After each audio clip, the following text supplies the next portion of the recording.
To'rtinchi masala. Hop, to'rtinchi masala. To'rtinchi masalada bariy gidroksid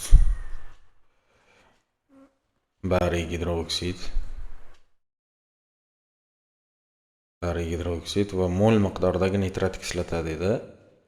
Mol deganligi uchun buni bemalol 1 ga 2 nisbatida tenglashtirishimiz mumkin. Hosil bo'lgan tuz, olingan tuz, ya'ni bariy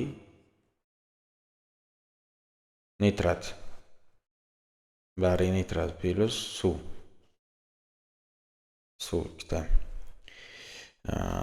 Mana shu tuz tarkibidagi atomlar sonini hisoblang deyapti. Tuz molekulasidagi atomlar: bariy 1 dona, azot 1 dona, kislorod 3 dona, qo'shsak 4, keyin buni ko'paytiraman 2 deyapti.